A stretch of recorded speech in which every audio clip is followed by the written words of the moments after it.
Namaste, Suswagatam, and welcome to our Sunday edition of Gyan Ganga Words of Wisdom on our Virat Hindustan Sangam social media channels. It's 8 p.m. Indian Standard Time, and we are back with another topic to discuss a very interesting subject, being Hindu in America. Today is episode number 207, and with Dr. Subramanian Swamy, we have Sree Iyer, who will be discussing the subject in the next 45 minutes. As you all know, Sree Iyer has often been on our channel, and Sree Iyer is from the United States. He's an inventor, innovator, and out-of-box thinker. He has 37 patents to his credit, and in 2015 started the online portal pgurus.com, and his portal is daily sought after, and people look forward wanting to know what is the next disclosure on his channels on the various scams and irregularities. He is a colorful personality and draws with his pen books in various colors, and has written numerous books on various scams like Who Painted My Money White, Who Painted My State Purple, Who Painted My Lust Red, Rise and Fall of ARP, NDTV Frauds, C Company, and numerous other books and booklets. His latest book to be released shortly in this month in India is Paper In, Money Out. Look forward to his books, and very soon we'll start our discussion with the initial introduction by Dr. Subramanian Swamy on this interesting topic, being Hindu in America. Over to Dr. Swamy. Thank you, Jagdish. Don't be modest. The latest book is a joint authorship between Iyer and yourself. So, welcome to the club of authors. Maybe this is your first book, I think, in which you are name figures on the front page.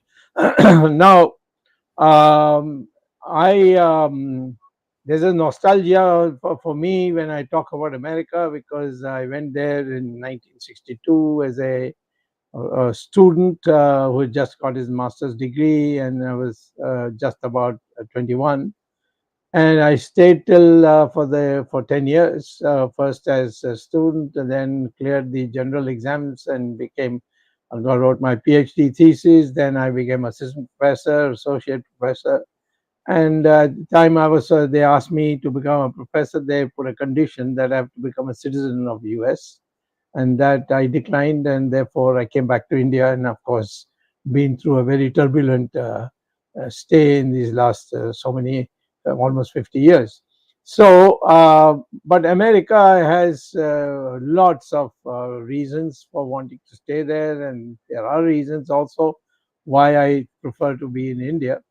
But we want to hear from Iyer, because the growth rate of Indian population so far, with all the restrictions that have been placed, is about 5% per year, and that's why in 75 years, I think we have gone up 15 times or something like that. So, but the most important thing about it is that nobody has any complaints of the Indians of being either drug addicts or fellows who engage in crime, and they are unemployed, begging. None of this. And so there's a widespread feeling that Indians are people who are contributing to the healthy part of the American society. And as a consequence, after a lot of ups and downs, the Americans, I think, have finally, and I think Iyer and also the other distinguished panelists here, and Ramesh, who's also speaking to us from India, from America. And the thing is that Americans have now decided that they would probably now expand the scope. Am I right? I hope I'm right. Expand the number of Indians who would be made citizens, which is earlier on very restricted, but now they think that they will be ideal citizens for the United States. So, as a consequence, Indians are going to be very important. Furthermore, Indians are also quietly spreading the ideas of Hinduism, and Americans are loving it. Yoga is now, I mean, I would be surprised with so very soon the Americans will claim it is American, but yoga. Then there was, in fact, an article in 2009 when the editor of the Newsweek wrote with a headline in the edit column of us in the Newsweek that now we are all Indians. And then she went on to say that so many Indian ideas are being now looked upon as scientifically superior, like instead of burial, she says cremation is better, and the Hindus have introduced that. So that article, headline, now we are all Indians, woke people up that the Indians are no more going there just to earn some money and then come back, but people who are making a difference not only in terms of the scientific talent they have or the educational talent they have, but they are also making a difference in terms of philosophy and yoga and pranayam and prayers and so many things. And some have even converted to Hinduism. And I'm told that the rate is something alarming to some people. But very prominent people, the great actress Julia Roberts, she converted. She converted her husband also to Hinduism. All her children are also converted to Hinduism. She comes regularly to India to go to these places. So I'm finding more and more people saying I'm a Hindu. So in this context, I would say that some amount of jealousy is bound to be generated, and especially those left behind under similar circumstances. And so I would call upon in the beginning the two Americans here, Sree Iyer and Ramesh, and give us a perspective on how Indians are progressing in United States, and what are the obstacles. My own daughter, elder daughter Geetanjali, was born there, so she's become an Indian citizen. Her husband is also become an Indian citizen, I mean, an American citizen. So they keep me, give me feedback, and so I'll come in terms of questions later on. But at the moment, over to Sree Iyer and Ramesh. Thank you, Dr. Swamy. It's always a pleasure and joy to be on VHS channel. My habit is always to go to P Guru, so again, slip of tongue. The I was going to say that Jagdish Shetty is being modest. He's also the co-author of the new book. You can see the poster on my back. The book is being released. It's going to come to a event place near you. So viewers, wherever you are, get ready. In the next 4 to 6 weeks, we will be coming to your town, and it might be both of us. It might be one of us, but definitely this book is a work that has come out of looking at the last 30 years as to what has happened in India and how somebody who who shall stay unnamed managed to always become the finance minister regardless of what the coalition was.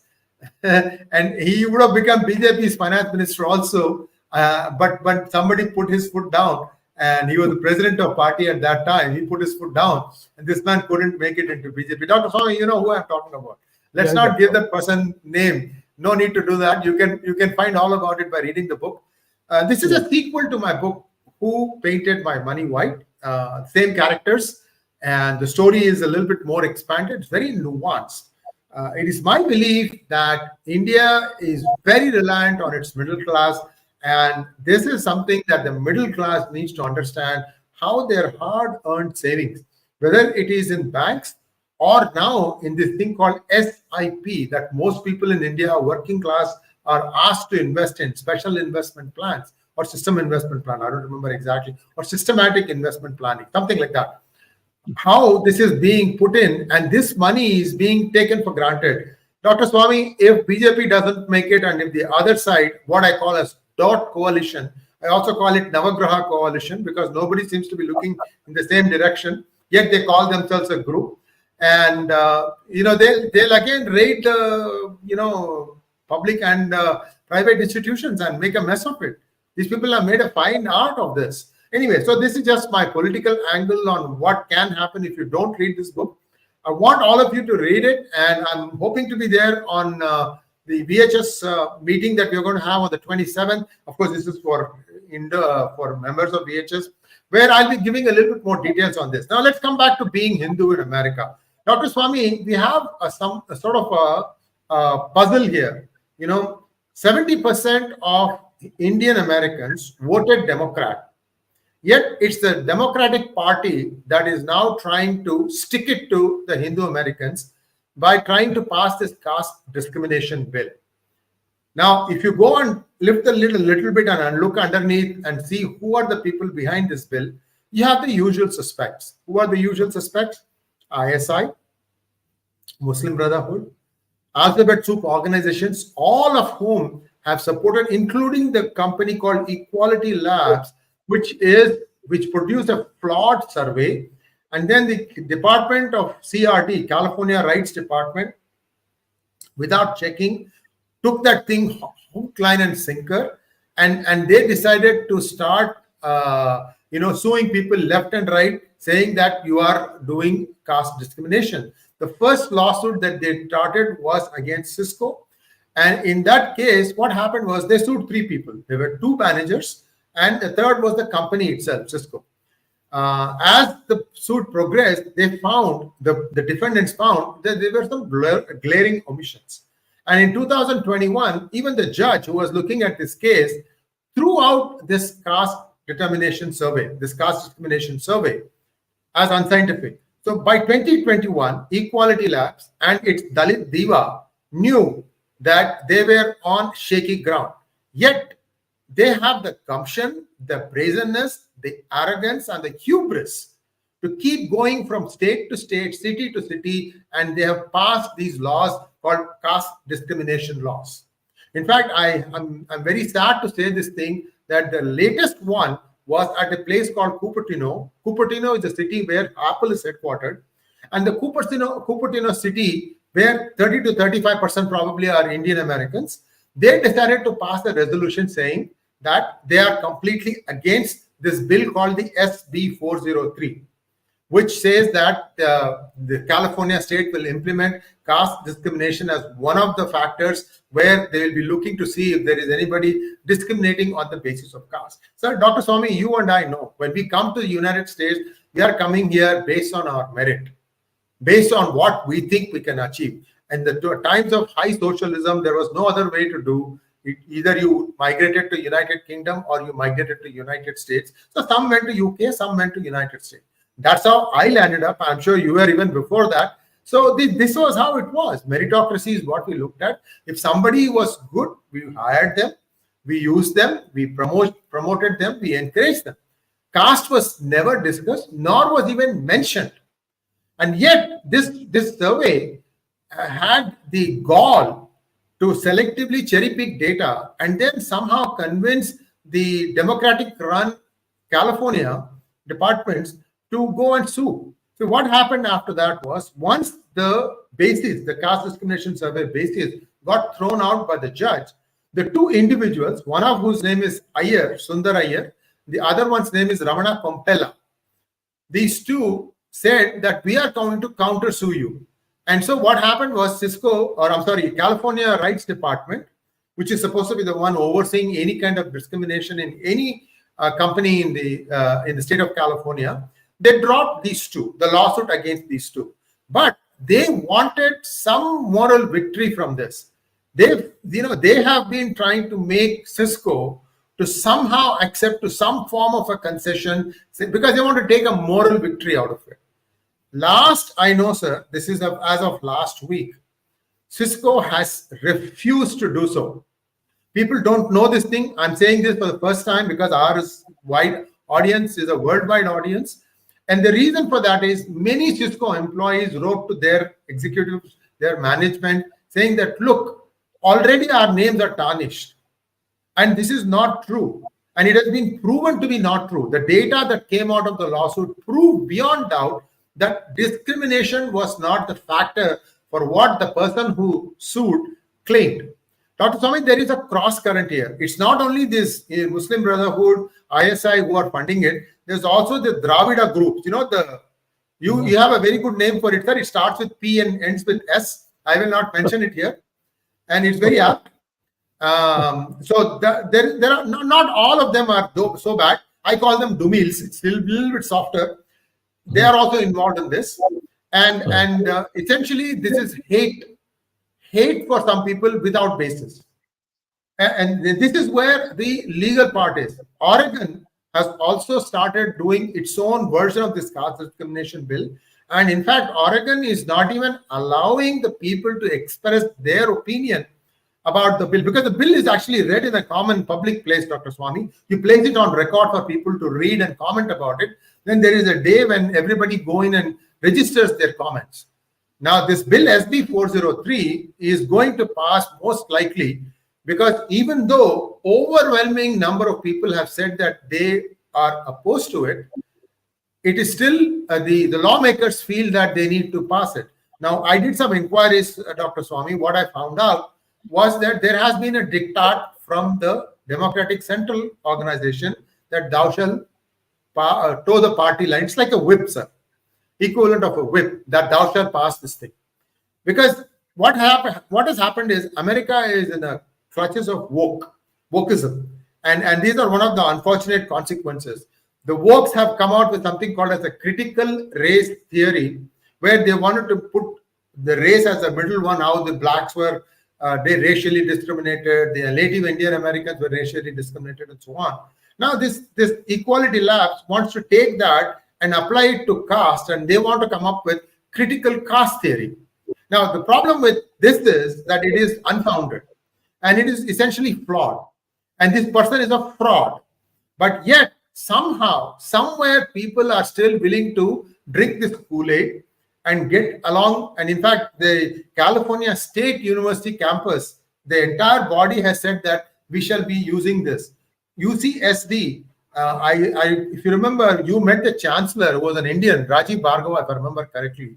When you were in UCSD campus, you had gone there to give a lecture, sir. I was there as part of that, 2016, if I remember correctly. Now, right, what they have done is they have identified a set of jobs that they are saying will only be the people who will be considered in that are people who consider themselves discriminated. And you know how this Equality Labs classified?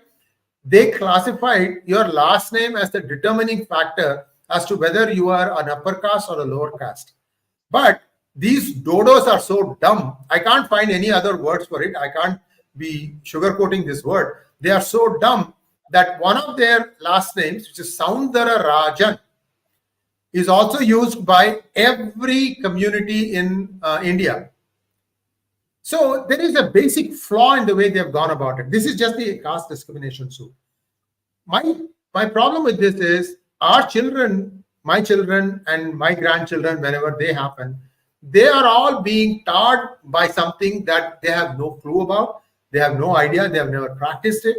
And yet somebody wants to shove it down the throat of everyone. Now back to that Cupertino case. In Cupertino city, when they tried to pass that, it's called as a proclamation. When they tried to pass that proclamation, the same set of noisemakers came and they tried to disrupt the process. In the whole melee, one person who is for Dalit, he's a Dalit Bahujan, and he was against this discrimination. He unfortunately collapsed and died right outside the city council.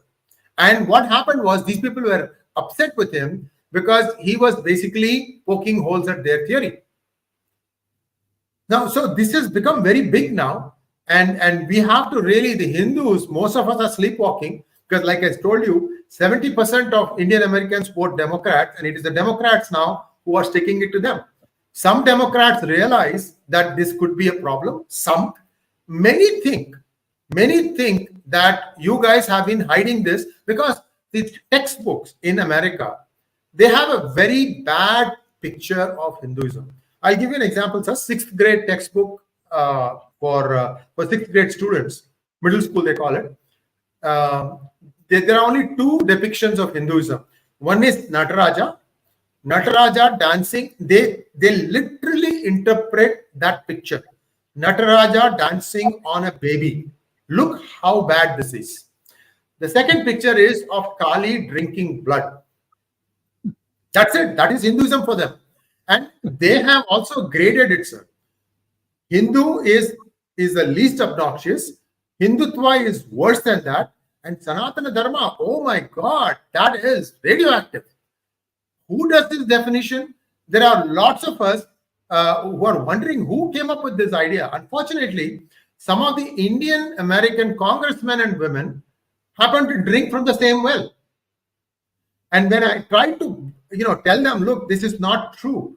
Hindu, Hindutva, Sanatana Dharma, they all mean the same thing. And I even try to explain, Tva means nest.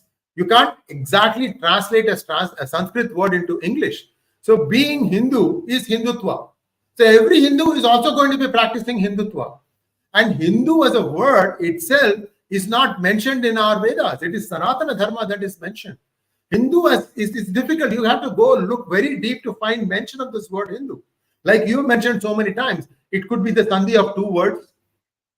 And so on and so on. Hima and Hindu Sagar. But my point here is most of the Hindus, there are 4 million of us, about 2 million are still sleepwalking. They're all in this I, me, myself. Nothing wrong with that. They all come here, put down roots. They want the best for their children because they figure we have gone through hell and come out. At least let our children have a better future. So by the time the child enters the 3rd grade, the parents have already planned right from the waking moment to the time the child goes to sleep, what that child will do. Unfortunately, going to the temple, reading from scriptures, reading even Chanda Mama, reciting a few shlokas doesn't find mention there because they feel that these will not get their children admission in Harvard. So this is the mindset with which people are operating. And you have to now understand that when this discrimination thing passes in California, this is actually going to work against everybody. The other problem was because of some mischievous elements that are in India, in United States, like for example, those who seek Khalistan, and there are these equality labs kind of organizations have gone and talked to some communities. One of them is called Ravidasyas. They are Punjab people who are, they consider themselves Bahujan Samaj. And they are all standing against it. They don't realize that when this is going to be implemented, again, the formula is being provided, a faulty formula by these people. Then you look at the last name and that's how you determine it. And the first last name they have targeted as the most forward class is Iyer. Dr. Swamy, it is good that you don't call yourself an Iyer. Otherwise, you will be also in that hit list. And same with you, Ramesh. So I'm not going to change my name. I am sticking here. I'm fighting it out. And I am willing to take on any expert, the so-called experts who want to talk about the difference between Hindu and Hindutva or Hindu and Sanatana Dharma. So 30 million Americans today, about 330 million is the population. 1 in 11 is a practitioner of yoga. And who was the first yoga teacher? Lord Shiva. Who were the first set of students? The 7 Saptarishis. So when you do this thing once a week, twice a week, whatever the frequency, you essentially are practicing Sanatana Dharma. And so what has happened is now they are trying to say yoga is not Hindu. And these are all again the Dumils work, sir. These Dumils are, half-baked. There's a word for it that we all starts with A and ends with S, 8 letters. That's all they are. Pardon my French. And I know I'm going to get some stick for this. It doesn't matter because I have had it up to here. I've never discriminated against anyone. And I believe that anybody with any last name should not be discriminated because of that. What about a baker? What about a butcher? What about a tailor? How many bakers are still baking cakes? How many butchers are running meat shops? How many tailors are still stitching suits? How is it okay for the Western last names and not ours? And even this last name business is a huge mischief by the British. In 1871, when the first time they started collecting census, some of the people who were collecting census They asked the person who they wanted to ask, who are you? They gave their name. Then they had this format like what it is in UK. They had a first name, and then they had what is called as a given name or a family name, surname, you can call it any one of these three. And they needed to fill that field. And they couldn't figure out what to put there. The way India used to have was, it was your village name, your father name, and then your name. In your case, it is true. I don't know why you don't mention your village name, but you are that. Your father is Subramanian, you are Swamy. Yes. So the easiest way to understand this is Sachin Ramesh Tendulkar. Tendul, I think, is the name of the village. And Ramesh is Sachin's father. So this happens to be followed even today in many parts of South India. Whereas in the North, when they were trying to figure out how to fill this family name, last name business, they started asking, what is your caste? And that became their last name. Example, Bhimrao Marar. That is why his teacher, who happened to be a Brahmin, he said, listen, this is your story, sir. I'm just repeating it. And I'm giving you reference. Yeah. That if you use that name, you will be discriminated. I will use my name as your last name. So in his school record itself, it got changed. That's how he became Dr. B.R. Ambedkar. So this method is now become very convenient for them to say, you shall use this thing to determine whether somebody is of a persecuted class or the persecuting class. All sorts of nonsense. It's very difficult to use something like this to qualify it, and I'm very sure that this will not test. This will not stand in a court of law. It will not stand in a court of law. But until then, you have to grin and bear it. And in fact, the worst case scenario is that these days, Dr. Swamy, when somebody applies for a job, the human resources department, the HR, doesn't even look at it. They put it through a software. The software looks for keyword match, and then only it takes it to the next level where an HR person actually looks at it. For one job, there'll be 1,000 applicants. Only 10 will get shortlisted this way. So it's very easy for the software to add a last name, Hindu last name. And then it doesn't matter whether you're lower class or upper class or any class. You are out. You don't get a job. That's why I say that these people who are doing this, they want to somehow create something for themselves. Without working, they want to make money. Because the idea, Equality Lab's idea, it's a startup company. Its idea is to sell training programs to all companies. How you shall implement this caste discrimination. So this is like, I set the rule, and then I'll tell you how you should implement the rule. The only problem with this is the rule itself is flawed.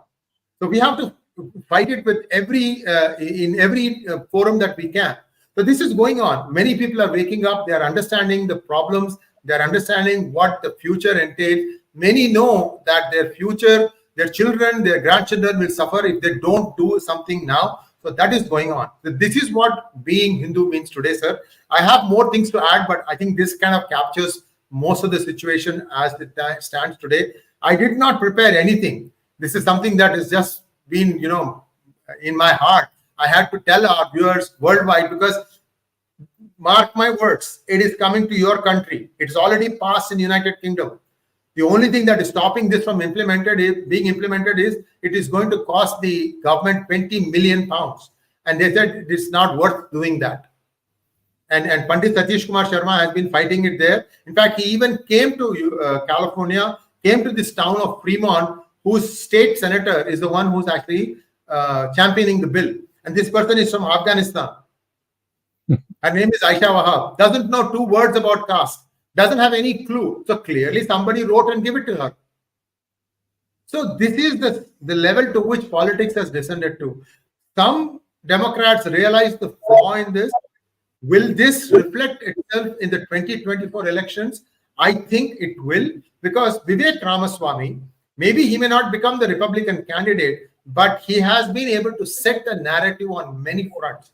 For example, looking at his surge in popularity, he is now in double digits, Dr. Swamy. From the Republican slate, he's in double digits now, 11% or so. And the number 2 person, Ron DeSantis, is also around that. So now it has become neck and neck. And if you think that there's a possibility Donald Trump could be disqualified from running for president in 2024, it's Vivek suddenly becomes very serious contender. So what is happening is whenever he goes for town hall meeting, there are people who ask questions. Oh, I'm a Christian and I'm not comfortable with the fact that you are a Hindu. So then he's very proud of being a Hindu. That is again another thing I have to say. Many Indian American politicians have converted to Christianity. The Or at only least two change that their names, Sree, or at least change their names to sound Christian. well, Rohan, you mean Rohan Khanna. Well, Radha Krishnamurthy hasn't done. These are the two Indian Americans who still are Hindu. Pramila Jayapal has become Christian, I believe. She can come and refute me and then say that, okay, I go to the temple. I don't know. But all the other people, even the latest one called Sri Thanedar, he's also a Christian. Preston Kulkarni, he's not a member of Congress today, but he's running for Congress from Texas. So these are all things that they have to do to try and blend with the voters, that Venn diagram. So what Vivek Ramaswamy has been doing is he said, look, this is Hinduism not very different from Christianity. And he started drawing parallels. Then finally, he summed it up saying that I am running for the commander-in-chief of this country, not pastor-in-chief. One line, he decimated the argument. So we have some people who are enlightened. They are willing to go. They are willing to fight it out.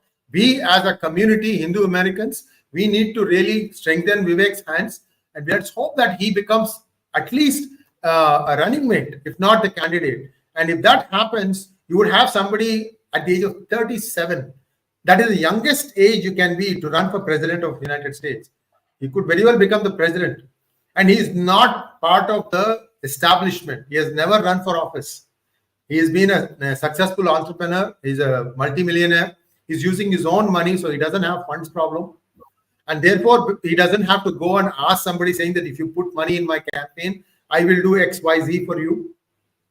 So a lot of things are going for him. However, the people who are supporting him are the educated Republicans. It's a very small set. We have the blue collars who have now become Republicans. They need to understand and support him, get behind him. And then the moderate Democrats. I'm sure many are uncomfortable with some of the stands that this group called the Squad takes. Pramila Jayapal is the cheerleader there. There's another lady called Ilhan Omar, Rabbit. Another lady called Rachida Talal, another Rabbit person. All these people keep calling Israel as racist. The reason they want to do that is today Israel, tomorrow India. Ilhan Omar said that there is genocide being committed on the Muslims of India, when the reverse is true. So we are actively battling this disinformation and misinformation. And this is where Hindus of America need to really get behind. Guys, watch YouTube videos of P Gurus. I have been very factual. I don't hold a brief for any Democrat, nor do I hold a brief for any Republican. I'm an independent. I'm politically also independent. I vote based on issues, who does. I've already had the pleasure of hosting the two Hindu Indian American congressmen on my platform, Radha Krishnamurthy and Ro Khanna. An interesting thing is when Ro Khanna's interview aired, both the Hindus were not happy and the Muslims are also not happy. Because I made him to commit that he will pass a resolution in the Congress supporting that in 1971 there was Hindu genocide in Bangladesh. Sir, my point is, why fight a battle at the state level about caste discrimination if I can make this whole thing truthfully displayed as to how many Hindus were killed? And we're not talking about Winston Churchill and what he did. We're talking about 1971. There are copious amounts of records. So this is where things stand now. However, every passing day, things are getting better. People are becoming more aware. They're also challenging the existing established concept. So a lot of things are going, but still long way to go. I did a quick survey of all the politicians. I'll finish, sir. 1 minute. I did a quick survey of all politicians from Democrats and Republicans in the United States who happen to be Indian American. All but one or two are Democrats. So that's where things stand. Okay. Thank you. No, sir. You finished. Do you have anything to say for what Sree said so far? Oh, I Yeah. Do you have any feedback from what Sree said? You wanted to mention a few things in the middle, so I thought, do you have anything to say? No, Or no, you are also from the same country.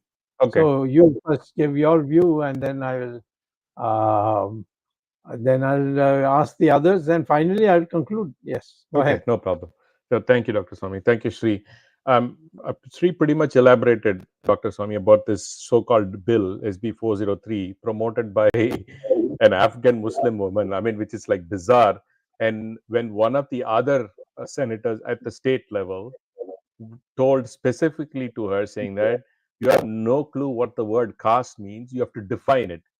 She was unable to say anything, but she mentioned same thing, that a caste is something that a person perceives himself to be. So tomorrow I can declare myself to be a Dalit. I mean, that's exactly her response. She said caste cannot be defined. It is what the person, any person perceives to be. What is that perceives to be? With such an open-ended word, it won't stand the scrutiny of law. But her exact response was, with respect to the concern that including caste will force persons, the particular person of South Asian descent to identify having us, the bill was crafted carefully to avoid this outcome. The bill's definition of caste deliberately refers to a person's perceived caste. So, who defines that? So, Dr. Swamy, this bill, even though at a state level, is garnering support and doing things, it will get killed in Supreme Court when it goes to the court because A, there is no word called caste in the American Constitution. So you cannot keep defining some new words and putting words into the American system which doesn't exist. Caste doesn't exist in America. So that's one. Number two, Dr. Swamy, Hindus. Just like India, Hindus in America are spineless. Very few people are fighting up. I mean, Sree is putting up a big fight in there, and there are some other individuals who are putting up a fight. But in general, Hindus are the second, are the actually the largest non-Christian minority in America. Okay, and in majority of the cases, they are in terms educated, affluent, or active members of the society. They're not like freeloaders. They're not anything like that. They either do a business or they're in a professional system. There are some politicians. There are a lot of lawyers, inventors, and stuff like that. But their contribution to the American political system is almost nil, barring a few that are trying to come up. And whoever are trying to come up don't want to show that they are Hindu. Whereas if you look at Muslims, they are very proud of themselves, respectfully very proud of themselves. They don't change, they are not ashamed to call themselves whatever they are. They are very respectful to their own religion, and the society accepts that. The Hindus do not do that, and that is the reason why I think when Sree raised this point, the perception of others about Hindus are still very vague, and that is what you see in the that is getting reflected in the textbooks. But it's not the case with Muslims. They are shown in a very different light because they stand up for their own religion. Hindus do not. Hindus think just by going to a temple here and there one or few days, they think they stand up. It is not, Dr. Swamy. Sadly, the reason why the Hindus are like this, in spite of all the advantages the Hindus have, is their own doing. And I think if people like Vivek Ramaswamy, who's unabashedly not going to be apologized, very clearly made it clear that why should I apologize? I'm a proud Hindu. As he said, I'm going to be commander in chief, not a pastor in chief. He made it very clear to Christian channels. He goes on Christian channels and establishes as to why the Hindus and Christians kind of think alike. Their ideology is pretty much the same. He studied in a Catholic school. He knows the Bible better than most of the so-called Christians in America. So in a way, it is a good welcome change, unless the Hindus stand up then for themselves. Dr. Swamy, it is going to be a sorry state. At Sree had already has given us a forewarning here that it is going to be a difficult state because casteism is again a Trojan horse, Dr. Swamy. There's slow cancer. It's the first bit of cancer being introduced, and it's just going to blow up. And we don't have the same kind of society that we have in India. So unfortunately, the Hindus are going to they are not proud to be Hindus. In a recent survey in America, less than 10% of the Americans claim that they're proud Americans. That among the college going, I'm not talking about the entire population, I'm talking about the younger generation. They don't want to call themselves proud Americans because they feel that it means that you're a Trump supporter and stuff like that. Is the extreme which things are moving. Similarly, I think the number of people who identify themselves as proud Hindus, I'm pretty sure is way low compared to other religions in this country, Dr. Swamy. The bottom line, Hindus need to stand up for their own rights. They have to come together with the other institutions. I think HAF is one of the institutions that's trying to do something, because they don't want to be sounding too extreme. So they're trying to walk the middle line, but also be more closer to the Hinduism side. There are many institutions that have a Hindu in the name, but totally anti-hate.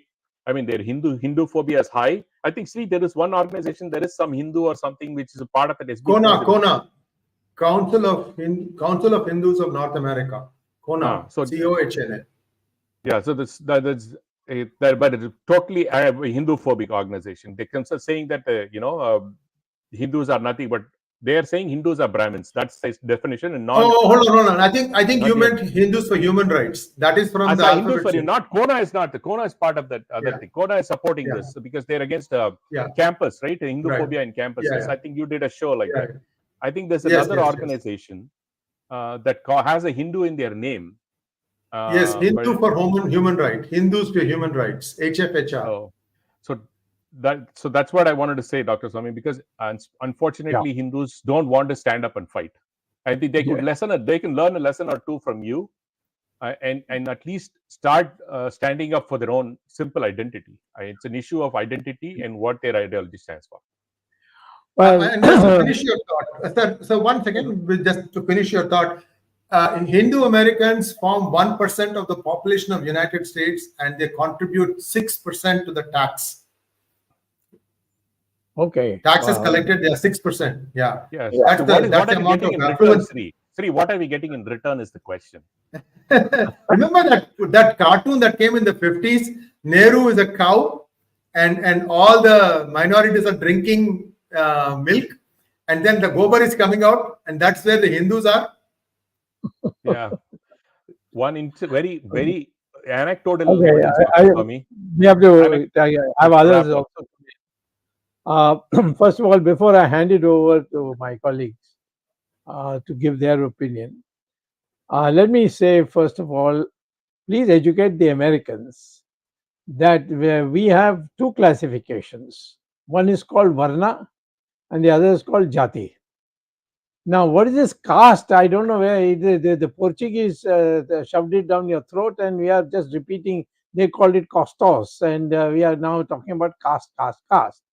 Now, caste is a mechanism, a system, or a way of referring to people whose blood group should not cross. That is, in the time of a marriage, you can't. For instance, your brothers and sisters can't marry each other. You will get mongoloid idiots as children. So therefore, they have this rules that this blood group, and you can marry your mother's brother, but you can't marry your father's sister. All these things are written out, and they are based on the caste system. And Varna is the fourfold thing, which has got nothing to do with birth. If you want an authority for it, please go read Bhagavad Gita. In 4 different places, Krishna says it's got nothing to do with birth. If you are a Jnani, Tyagi, Sahasi, you are a Brahmin. Can you be from another, born of another caste? For instance, Vishwamitra was born as a child of a Kshatriya family. But he became the biggest Maharishi of all of us because he was, by gunas, he was a Brahmin. There's no such thing as a caste for the, as a nomenclature for a Brahmin or a Kshatriya. It's a division of labor, and it had no ups and downs. Now, as far as the untouchables are concerned, they were a microscopic number. It's only after the Islamic invasions that this number grew. But the fact of the matter is that their children were never supposed to be scheduled castes. So many of the things that we had in terms of checks and balances have disappeared because of what happened to us and due to imperialism, and before that the Islamic invasion. But 2 things must be separated. Please explain to the Americans, caste is not Varna, and if they don't know the difference, then they should sit down and take a class from you. Okay, over to Jagdish. Who wants to do it next, Jagdish? Yeah, Arvind, you can lead. You're after all a Pandit also. Yeah, Dr. Swamy.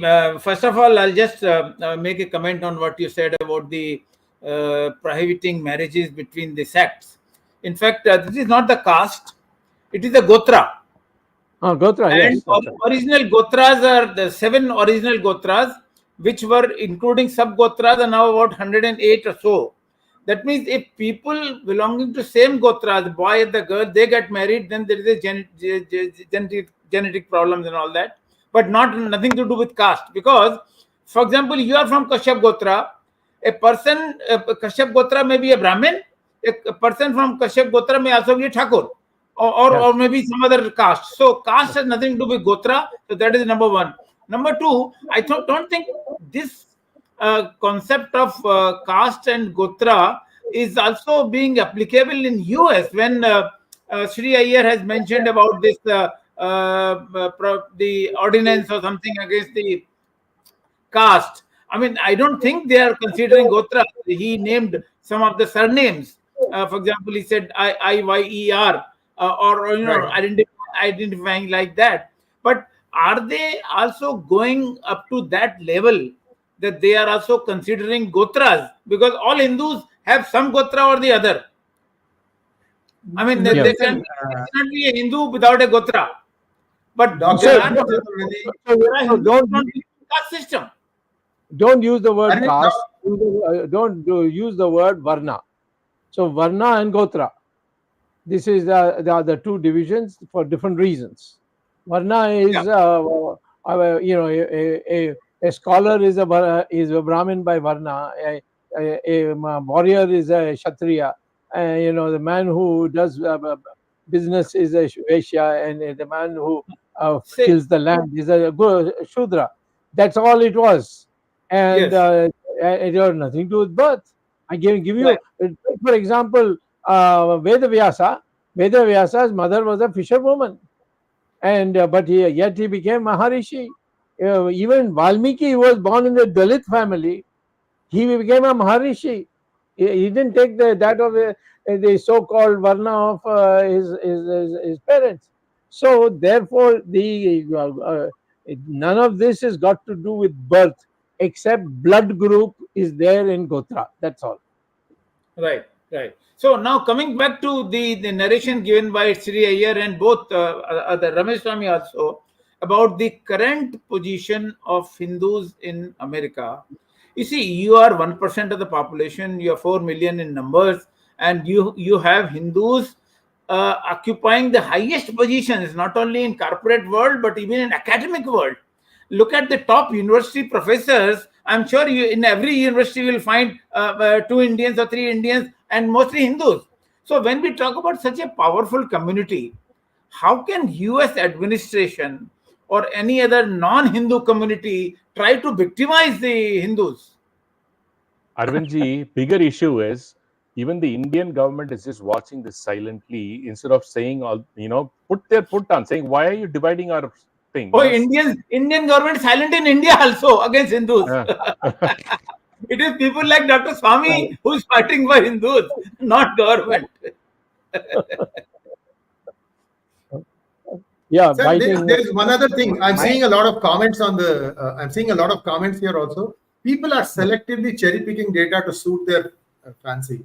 And Right. the truth is, up until 1820s, when Lord Macaulay came and dismantled the Gurukul system, you went in, and then the Guru decided what you were good at, and you took up that.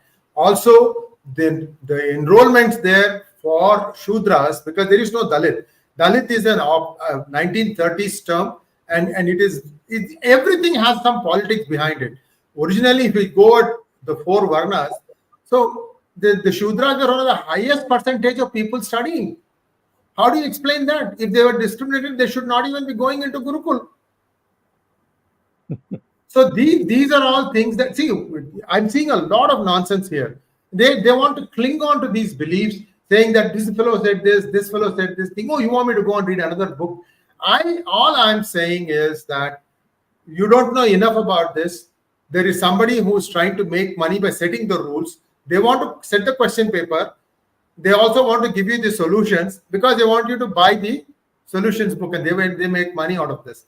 Purely, it's a money making business. We have been trying to work to correct the academic curriculum for the past 15 years, Arvind Chaturvedi ji. 3 or 4 lawsuits have already been fought. That's where this thing I told you about being Hindu is the least problematic. If you are a follower of Hindutva, that is worse. If you are a follower of Sanatan Dharma, they say, "Oh my goodness, this fellow is radioactive." This is how the people who have written the textbooks feel. Yeah. When I started asking some tough questions, they went and complained to the judge, saying that this fellow shouldn't be asking these questions. And the unfortunate fact is, Hindus have allowed somebody else to define them. That is where Hindus went wrong. You see, who is Audrey Truschke? Who is that other fellow from Colombia who wants to translate the Sanskrit text? How many Panditas are there in India who are doing now? I mean, they'll do it for a pittance. So today in Google, let me stop you and ask you a question, because for our knowledge of the viewers also it is important. So you mean to say in America the Hindus lack leadership? I mean, there is no not the Hindu kind of leadership that is needed. There are people are not proud to be Hindu like the way I am. And only now you're seeing Vivek Ramaswamy taking a stand. And they understand this thing because you have to understand. See, I told you, Dr. Chaturvedi, I told you at the beginning, the parents who come to the United States are so focused on succeeding, and they feel like their children should be given the most focused education so that they can go and become a Harvard graduate. So what happens is religion, culture, shlokas, some girls learn Bharatanatyam, boys don't even do that. Some very small percentage learn singing or mridang or tabla. But these are all very, very small numbers. We are apologetic of calling ourselves Hindu. In fact, there's a derisive term used to describe Hindus in the US. We are called coconuts. Brown on the outside, white on the inside. Oh, interesting. Yes. Yeah, Before I have 2 questions. Yeah. Go Yes. on. No, you go ahead, Dr. Swamy. No, I was just going to give one more example because I'm before your time in America, and things were much, much worse than they are today. I mean, Yes, so yes. much after your software revolution, Indians are seen in a totally different way than at my time. When I passed my general examination in 6 months instead of 2.5 years, which was normal, people asked me, "Are you really an Indian?" And those days I'm talking about 61, 62, 63, I was even asked by people on the road whether Indians have tails, like monkeys. So, I mean, we have come through a long stage.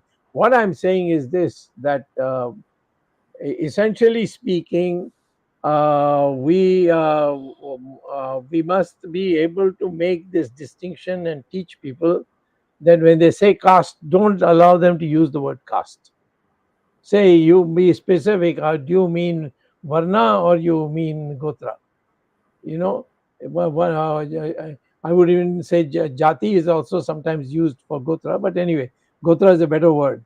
So Gotra or Varna, and then trap them into it instead of defending the word caste. Anyone saying same word? Yes, Jagdish.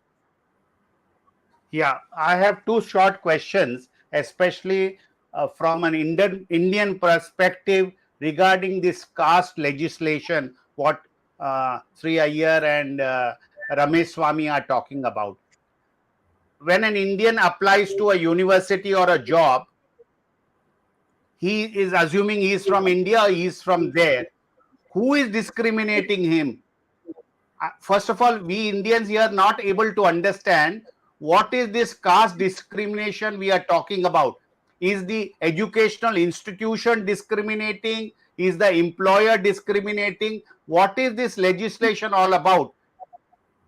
I mean, I Allegedly understand employer people going driven. from India. Huh? Jagdish ji, this case came about allegedly that some Cisco guy was discriminating among his subordinates or something.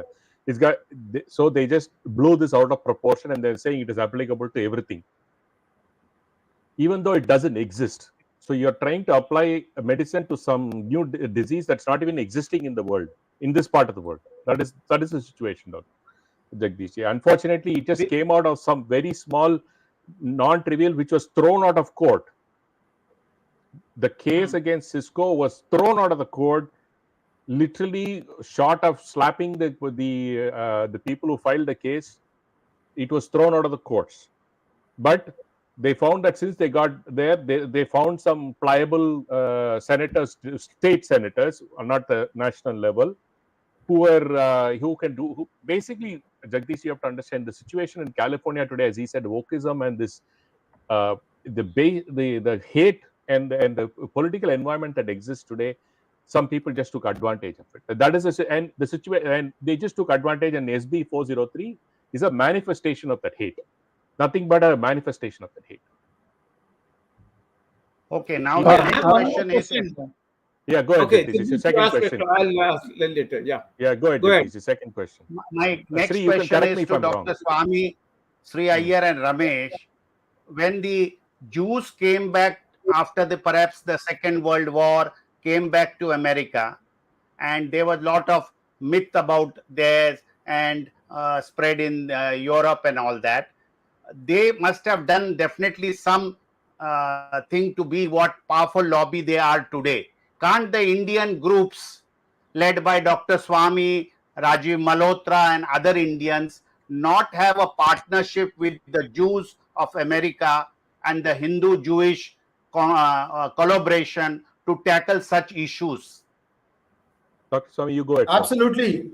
Well, Absolutely. It's a need of the hour. Go ahead, No, sir. Sree. Yeah. Sree. well, I think my last visit to United States, we found a lot of support from the Indians for a Hindu Jew or Jewish, whatever is the term that is used, the people of Jewish faith, to form an association.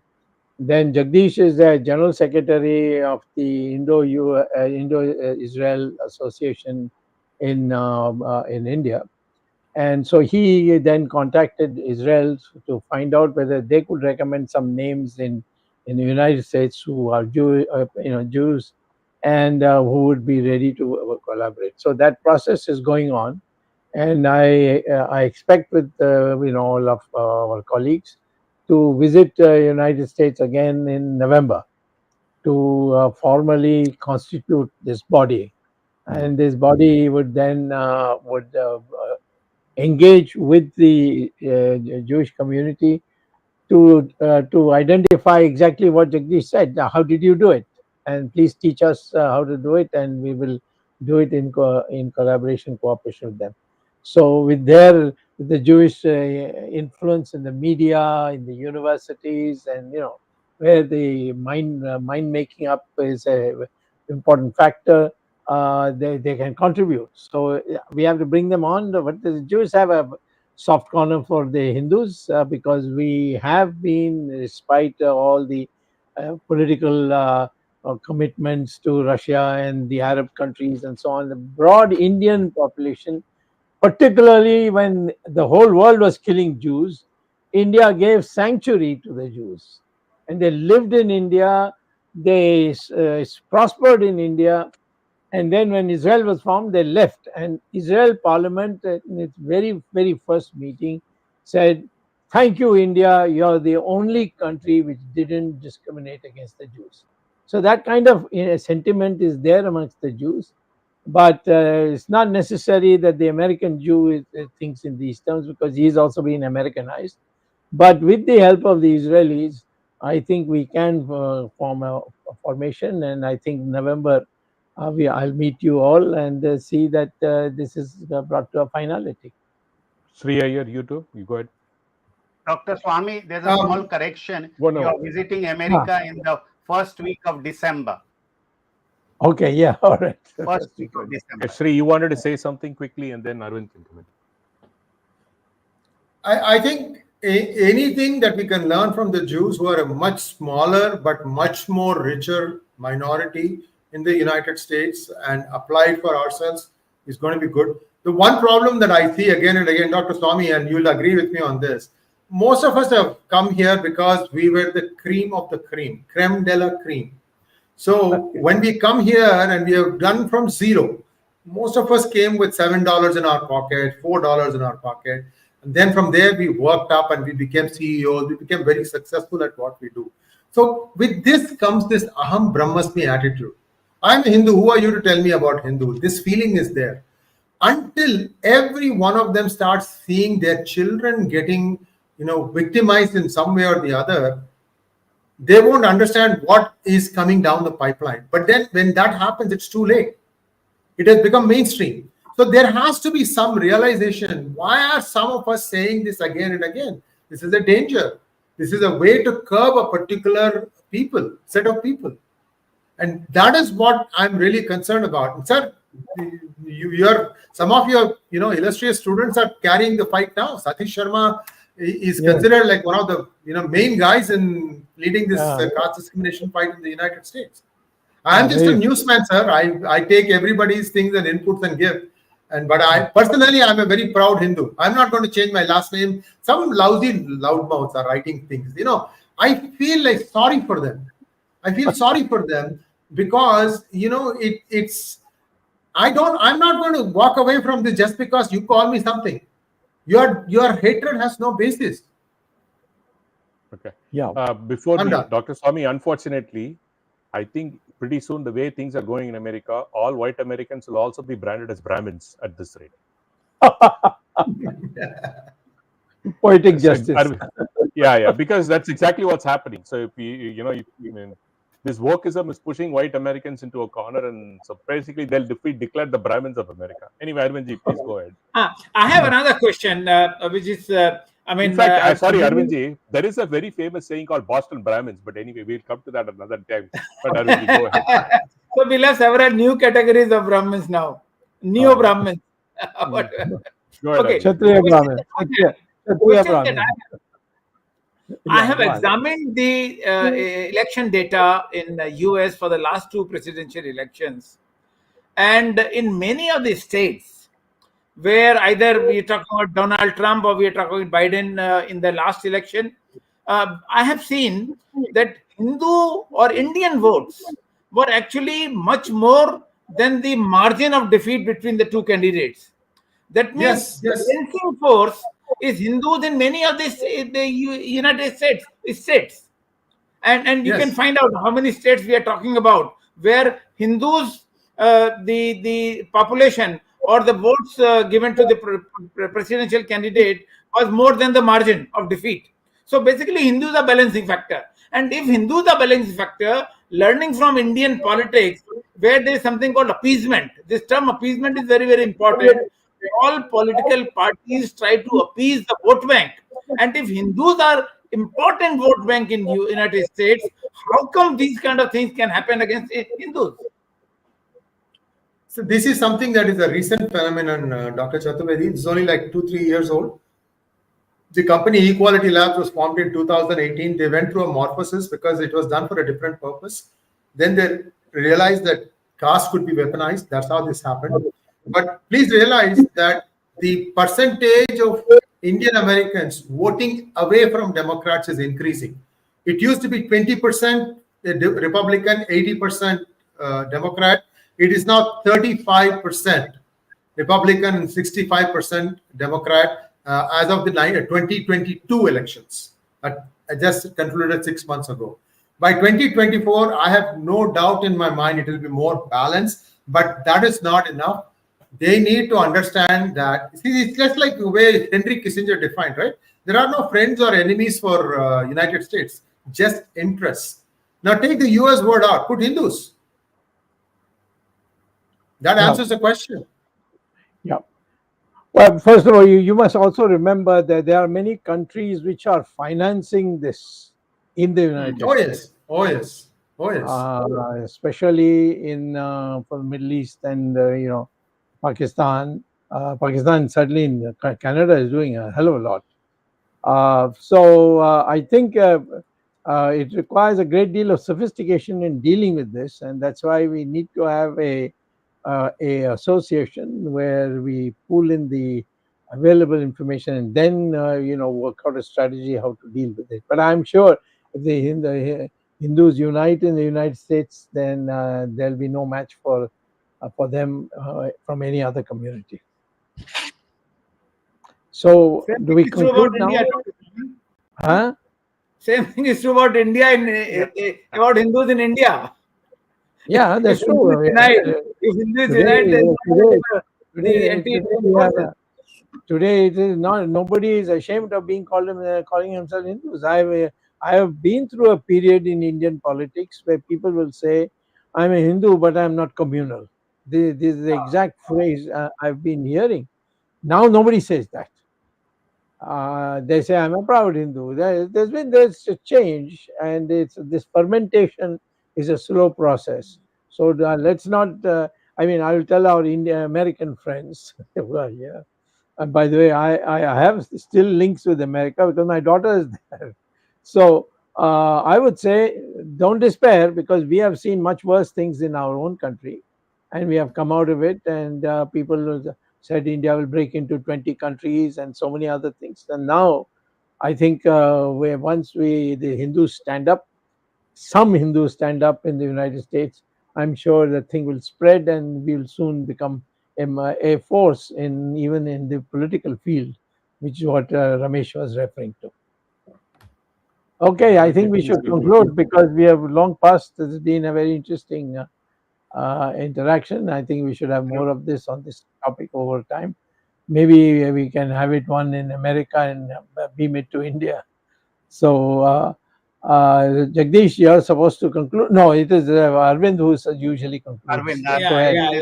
Before I conclude, let me Arvind is just, Dr. Swamy, concluding. take a clue from what you said in the beginning, that since Indians, majority of that are Hindus anyway, since the Indians are doing very well, not only in UK, Europe, or United States, they are becoming targets because of the Yeah. economic jealousy that they have.